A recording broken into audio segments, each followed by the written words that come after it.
سنت مؤکدہ کہتے ہیں جو فرض کی طرح اور واجب کی طرح تو نہیں ہوتی، لیکن وہ عام سنتوں کی طرح بھی نہیں ہوتی کہ اس کو چھوڑنے والے کو ملامت ہی نہ کی جائے، تو اس کو سنت مؤکدہ کہتے ہیں۔ عام سنتوں سے زیادہ تاکید ہے اس، کیونکہ نبی صلی اللہ علیہ وسلم نے جہاں بھی صیام رمضان کا ذکر کیا، قیام رمضان کا بھی ساتھ میں ذکر کیا، دن کا روزہ رات کا قیام، دن کا روزہ رات کا قیام۔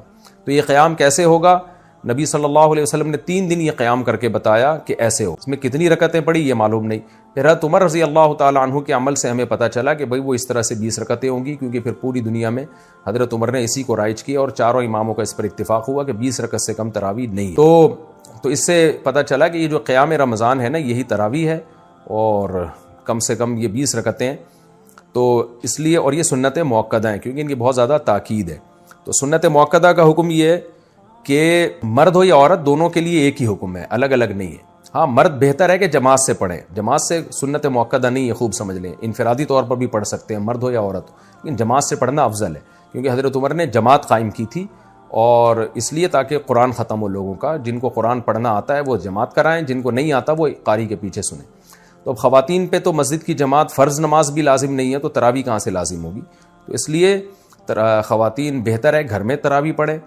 مسجد جانا چاہیں تو ہماری رائے تو یہی ہے کہ اس زمانے میں ان کو مسجد جانے کی بھی اجازت ہے، حدیث میں اس کی ثبوت ملتا ہے، اور تراویح میں تو ہمیں ملتا ہے کہ اسلاف اپنے عورتوں کو بھی تراویح کی نماز میں لایا کرتے تھے۔ تو لیکن بہرحال سنت مؤکدہ یہ ہے کہ پڑھ لیں آپ، جماعت سے پڑھنا سنت مؤکدہ نہیں ہے، گھر میں پڑھنا زیادہ افضل ہے۔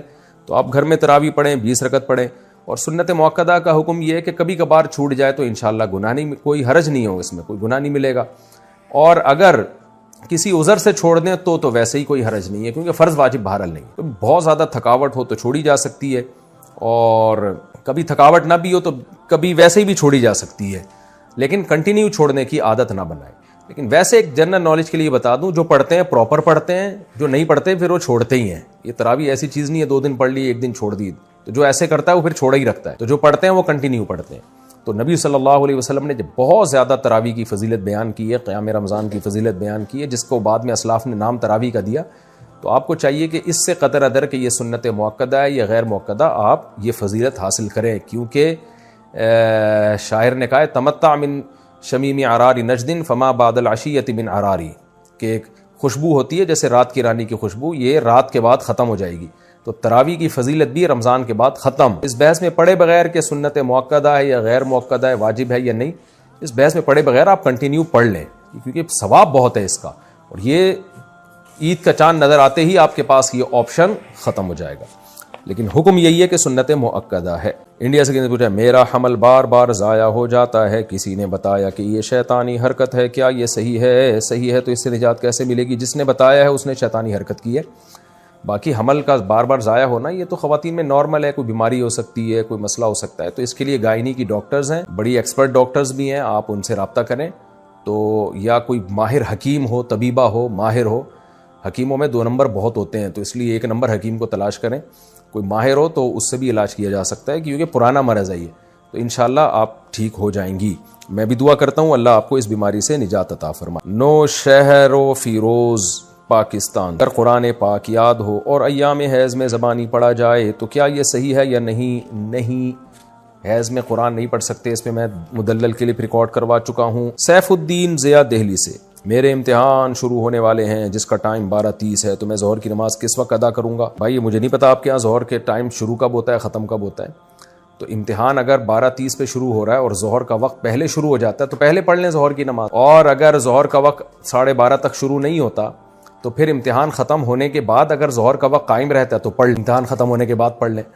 اور اگر آپ سمجھتے ہیں ایگزامینیشن ہال میں جتنی دیر بیٹھوں گا ظہر کا پورا وقت ختم ہو چکا ہوگا، نقشے میں دیکھ لیں، میپ میں، یعنی جو جدول ہوتا ہے نا جس میں نمازوں کے ٹائم ہوتے، تو پھر آپ کو امتحان کے دوران نماز پڑھنی پڑے گی۔ اس کا طریقہ یہ ہے کہ آپ کسی بہانے سے چلے جائیں، واش روم چلے جائیں یا کہیں بھی وضو کر لیں اور پھر جا کے جلدی سے 4 فرض پڑھ لیں۔ آپ سنتیں ایسی مجبوری میں چھوڑ دیں، آپ فرض نماز کسی قیمت پہ قضا نہیں ہو سکتی، خوب سمجھ لیں۔ عائشہ اختر راجستھان انڈیا سے، ہمارے ہاں 2 باتیں بڑی عام ہیں، ایک یہ کہ حشر میں ایک سوال ہوگا جس میں آپ سے پوچھا جائے گا کہ آپ کا پیر کون ہے، اگر اس کا جواب نہیں دے پائے تو جہنم میں جائیں گے۔ دوسری یہ کہ جس کا کوئی پیر نہیں ہوتا اس کا پیر شیطان ہوتا ہے، اس لیے پیر بنانا بہت ضروری ہے، تو مہربانی کر کے بتائیں کیا یہ باتیں درست ہیں؟ کہ پہلی بات تو بالکل ہی کالعدم ہے کہ حشر میں سوال ہوگا آپ کا پیر کون ہے، نہ پیر کا سوال ہوگا نہ منگل کا سوال ہوگا، ذہن میں رکھیں۔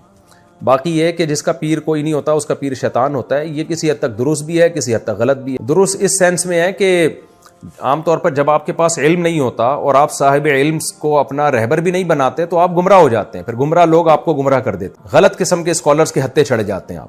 تو صحیح علماء جو صحیح علم رکھتے ہیں ان کو پیر و مرشد بنائیں آپ، کیونکہ نبی صلی اللہ علیہ وسلم نے فرمایا، بلکہ قرآن میں فَاسْأَلُوا أَهْلَ الذِّكْرِ إِن كُنتُمْ لَا تَعْلَمُونَ، تمہیں علم نہیں ہے تو اہل علم سے پوچھو، ان سے رابطہ کرو۔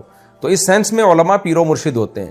تو آپ جس کو بہتر سمجھیں کہ یہ اس کے پاس تقویٰ زیادہ، علم زیادہ ہے، تو اس کو اپنا بڑا بنا لیں، لیکن وہ خود سنت کا متبع ہو، خود توحید پرست ہو، بدعتی نہ ہو، شہوت پرست نہ ہو، حب دنیا کا مریض نہ ہو، تو یہ بہتر ہوتا ہے۔ کیونکہ بے لگام اونٹ جو ہے نا وہ پھر ادھر ادھر بھٹکتا رہتا ہے، تو اس کا رزلٹ دیکھیں نا آپ، جو علماء کو فالو نہیں کرتے پھر کدھر جاتے۔ اور غلط مطلب اس کا یہی ہے کہ وہ پیر بنانا گویا فرض ہے، تو بھائی فرض نہیں ہے، اصل ہے قرآن و سنت پہ چلنا۔ تو علماء کی رہنمائی میں قرآن و سنت پہ آپ چل لیں، بے شک کسی کو پیر و مرشد نہ بھی بنائیں، تو جو اصل ہے شریعت کو فوکس کرنا ہے۔ تو اگر کوئی پیر بنائے بغیر بھی شریعت پہ چل جاتا ہے تو پھر اس کو یہ نہیں کہا جائے گا کہ اس کے پیر شیطان، ہاں چلے وہ علماء کی نگرانی میں ہی، تو عملی طور پر علماء ہی کو پیر بنائے گا وہ، لیکن زبان سے نہیں کہے گا کہ میرے پیر ہیں۔ محمد حارث انگلینڈ سے، یہاں 90% مرغی کے انڈوں میں سرخ اسپاٹس ہوتے ہیں، معلوم ہوا ہے کہ مرغی کی فارم میں چہل قدمی کی وجہ سے یا دیگر کسی وجہ سے کوئی نس ڈیمیج ہو جاتی ہے، رہنمائی فرمائی۔ دیکھیں مجھے نہیں پتا یہ سرخ اسپاٹس کیوں ہوتے ہیں، لیکن حقیقت میں اگر انڈا وہ اتنا خراب ہو جائے ٹائم گزرنے کی وجہ سے اس میں سرخ اسپاٹ پیدا ہو جائے تو پھر اس کا کھانا جائز نہیں ہے، کیونکہ وہ سڑنے لگتا ہے، وہ خبائث میں داخل ہو جاتا ہے۔ تو اب یہ آپ کو پولٹری فارم والے ہی بتائیں گے کہ سرخ اسپاٹ کس چیز کا ہے، بلڈ کا ہے پھر تو غلط ہے، بلڈ کا اگر نہیں ہے تو پھر ٹھیک ہے۔ ساؤتھ افریقہ، کیا بریلویوں کے پیچھے نماز پڑھنے سے نماز ہو جاتی ہے؟ رہنمائی فرمائے بریلویوں کی مسجد میں اذان دینا کیسا ہے؟ میں جس محلے میں رہتا ہوں وہاں بریلویوں کی مسجد میں وہاں نماز پڑھنے جاتا ہوں، اکثر مجھے وہاں کے لوگ کہتے ہیں کہ آپ اذان پڑھیں، تو میں جواب دیتا ہوں کہ ہمارے ہاں اذان سے پہلے صلاۃ نہیں پڑھی جاتی، تو کیا میں نے ٹھیک کیا؟ رہنمائی فرمائے اذان تو بھائی کسی بھی مسجد میں دی جا سکتی ہے، باقی بریلویوں کے پیچھے نماز پڑھنا جائز ہے یا نہیں، تو مسئلہ دیوبندی بریلوی اہل حدیث کا نہیں ہے، جو بھی توحید پرست ہو اس کے پیچھے نماز پڑھنا جائز ہے، اور جو بھی مشرک ہو اس کے پیچھے نماز جائز نہیں ہے، چاہے وہ دیوبندی ہو، چاہے وہ اہل حدیث ہو، چاہے وہ بریلوی ہو۔ تو اب شرک کسے کہتے ہیں؟ اللہ کے سوا کسی اور کو یہ سمجھنا کہ وہ اسباب سے ہٹ کے میری مدد کر سکتا ہے، تو چاہے وہ دیوبندی کرے چاہے اہل حدیث کرے۔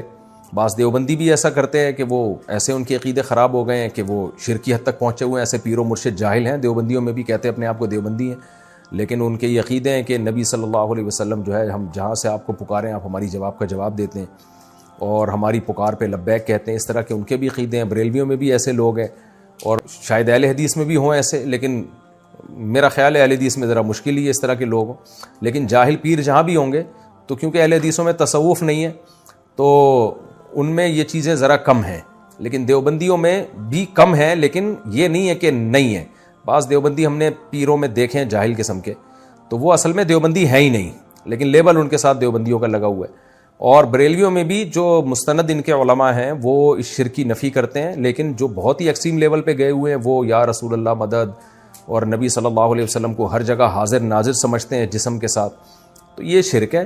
تو ایسا کوئی بھی امام ہوگا اس کی اقتداء میں نماز جائز نہیں ہوگی۔ تو مسئلہ دیوبندی بریلوی اہل حدیث کا نہیں ہے، مسئلہ یہ ہے کہ صحیح العقیدہ کے پیچھے نماز ہو جاتی ہے، جو شرکی عقیدہ رکھتا ہو اس کے پیچھے نماز نہیں ہوتی۔ عبداللہ آفریدی یو کے سے، یہاں پر ایک مسجد میں بریلوی لوگ اذان سے پہلے اور اذان کے بعد بھی کچھ پڑھتے ہیں، تو ان کے پیچھے نماز پڑھ سکتے ہیں یا نہیں؟ یہ مسئلہ بھی میں نے بتایا ہے کہ بات دیوبندی بریلوی کی نہیں ہے، بات یہ ہے کہ جس کا عقیدہ شرکیہ ہو، چاہے وہ دیوبندی ہو، چاہے بریلوی ہو، چاہے اہل حدیث ہو، اس کے پیچھے نماز نہیں ہوگی، اور جس کا عقیدہ شرکیہ نہیں اور اسلام کے بنیادی عقیدوں کا وہ منکر نہیں ہے اس کے پیچھے نماز ہو جائے گی، چاہے بریلوی ہو، چاہے دیوبندی ہو، چاہے اہل حدیث۔ انڈیا سے کسی نے پوچھا، میرا ایک لڑکی سے نکاح ہوا تھا جس کو میں بالکل بھی پسند نہیں کرتا تھا اور نہ کر رہا ہوں۔ عجیب آدمی ہے بھائی، جب سے یہ نکاح ہوا ہے اس وقت سے اب تک بے سکون ہوں، میری صحت بھی بہت خراب ہے، جب بھی اس سے بات کرتا ہوں تو اور بھی بے سکونی ہو جاتی ہے، نفرت ہوتی جا رہی ہے، کسی بھی چیز میں دل نہیں لگ رہا، میرے حالات بہت خراب ہیں، دل جیسے بجھ سا گیا ہے، میرے حالات کی وجہ سے میرے والدین پر بھی برا اثر پڑ رہا ہے، میں کیا کروں؟ آپ ایک اور شادی کر لیں میرے بھائی، اس بیچاری کو آپ چھوڑیں گے تو آج کل پتہ ہے طلاق کے بعد لڑکیوں کا ہوتا کیا ہے، اور دوسری بات آپ کی غلطی ہے، آپ کو دیکھ بھال کے شادی کرنی چاہیے تھی، اگر آپ کو بالکل بھی پسند نہیں تھی تو آپ اڑ جاتے، آپ نے دوسرے کی زندگی کو اپنی ماں باپ کی بھینٹ کیوں چڑھا دیا بھائی؟ لڑکا کہتا ہے میرے ماں باپ کا دباؤ تھا، تو بھائی صاحب آپ جو ہے نا ماں باپ کے کہنے میں آ کے آپ کسی لڑکی کی زندگی آپ برباد کر رہے ہو. تو آپ کو اگر نہیں کرنی تھی آپ کہہ دیتے کہ بھائی یہ نہیں ہو سکتا, میں کسی صورت میں قبول نہیں کروں گا. دیکھا ہی ہوگا نا آپ نے, یا بغیر دیکھے کر لیا آپ نے. تو اب اگر آپ نے اس کو دھوکہ دیا اور اس بیچاری کو جو ہے نا ماں باپ کے کہنے پر نہ چاہتے ہوئے بھی شادی کر لی, تو اس میں لڑکی کا کیا قصور ہے؟ تو اس صورت میں ہم کبھی بھی طلاق کا مشورہ نہیں دیتے. لڑکیوں کے ساتھ حالات بہت خراب ہو جاتے ہیں طلاق کے بعد. تو آپ کے پاس اللہ نے ایک آپشن دیا, 3 مزید شادیاں کریں آپ. اور میں انشاءاللہ آپ کو دعوے سے کہتا ہوں جب آپ ایک اور شادی کریں گے تو اس پہلی بیوی سے بھی آپ کو محبت ہو جائے, کیونکہ آپ کی ایک ڈیزائرز ہیں, جو جسمانی ڈیزائرز ہیں, وہ جب دوسری بیوی سے پوری ہوں گی تو اس کو آپ اس طور پر قبول ذہن کر لے گا کہ بھائی چلو میرے نکاح میں یہ پہلی عورت ہے جو میرے نکاح میں آئی ہے. انسان کو پہلی بیوی سے اس بیس پہ بھی محبت ہوتی ہے کہ میں جب کما رہا تھا تو پہلی عورت میری زندگی میں آئی ہے. تو یہ بھی ایک وجہ ہوتی ہے. اب آپ دیکھیں نا, لوگوں کی بیوی بوڑھی ہو جاتی ہے پھر بھی لوگ محبت کر رہے ہوتے ہیں. کیوں بھائی؟ یہ میری جو ہے نا زندگی میری اس کے ساتھ گزری ہے. تو میں مشورہ آپ کو نہیں دوں گا. باقی شرعی حکم کیا ہے؟ شرعی حکم یہ ہے کہ مرد جب طلاق دینا چاہے کسی معقول وجہ سے وہ طلاق دے سکتا ہے, بشرطے کہ طہر میں پاکی کے ایام میں 1 طلاق دے, ہم بستری کیے بغیر, وہ جو طلاق کا سنت طریقہ ہے. تو اس طریقے سے طلاق دیں گے, طلاق ہو تو جائے گی, لیکن بہرحال شریعت نے اس کو ناپسند کیا. اب غض الحلال, حلال ہونے کے باوجود تو حلال ہے آپ کے لیے ایسی لڑکی کو ڈیورس دینا, لیکن بہرحال ناپسندیدہ کام ہے. تو ناپسندیدہ کام کے کبھی بھی مشورے نہیں دیے جا سکتے, اور خاص طور پر اپنی بہن بیٹیاں جو آپ کی بیٹیاں بعد میں ہوں گی ان کو سامنے رکھ کے سوچیں کہ طلاق کے بعد بیچاری لڑکیوں کا حشر کیا ہوتا ہے. تو اس لیے آپ ان کو اتنا زیادہ بوجھ دل پہ نہ لیں, ایک اور شادی کریں اور اس کے ساتھ جو ہے انشاءاللہ اس کے بعد آپ کے دل میں اللہ اس کی محبت بھی انشاءاللہ ڈال.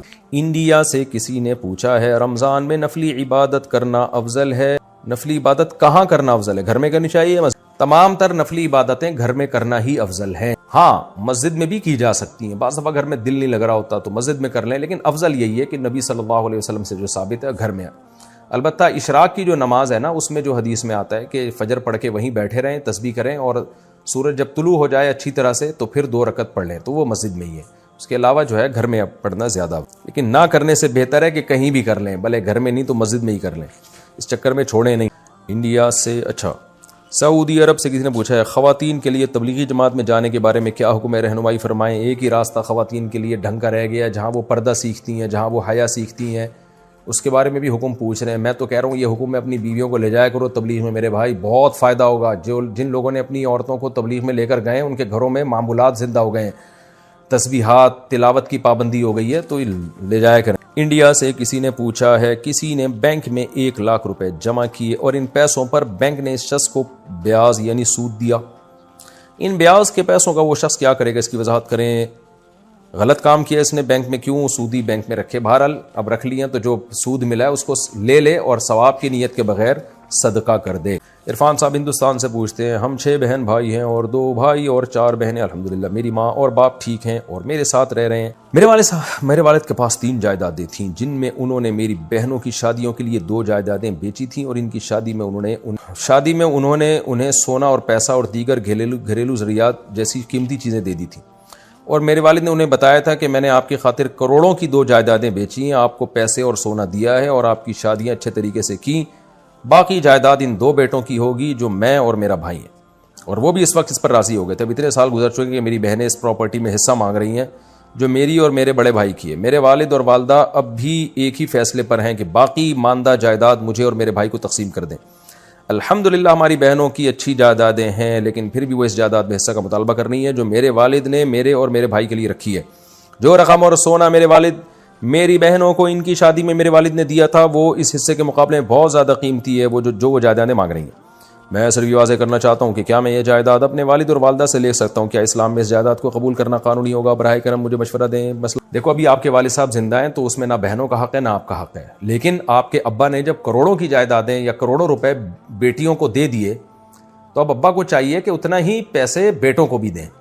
یہ کہنا کہ جائیداد میں بیٹیوں کا حصہ نہیں ہے یہ غلط ہے, کیونکہ ابا کے انتقال کے بعد جتنا ابا کا مال ہوگا دوبارہ سے اس میں پوری وراثت تقسیم ہوگی اور بہنوں کو بھی تو اب اس کا یہی حل ہے کہ ابا چونکہ ابھی زندہ ہے تو زندگی میں یہ کام کر لیں کہ جب بہنوں کو دے دیا ہے تو پھر بیٹوں کو بھی ان کا حصہ زندگی میں دے کے ہینڈ اوور کر. یہ کہنا کافی نہیں ہے کہ میرے مرنے کے بعد بیٹیوں کا حصہ نہیں ہے, نہ, ابا کا انتقال ہوگا تو مرنے کے بعد دوبارہ بیٹیوں کا حصہ ملے گا، کیونکہ وراثت مرنے کے بعد اس کا حق ثابت ہوتا ہے، تو جو حق ثابت ابھی ہوا ہی نہیں ابا وہ اس سے دستبردار کر ہی نہیں سکتے، تو اس لیے ابھی سے ابا بیٹوں کو دے کے ہینڈ اوور کر دیں گے تو ٹھیک ہو جائے گا، نہیں کریں گے تو اس جائیداد میں بیٹیوں کا پورا پورا حصہ ہوگا۔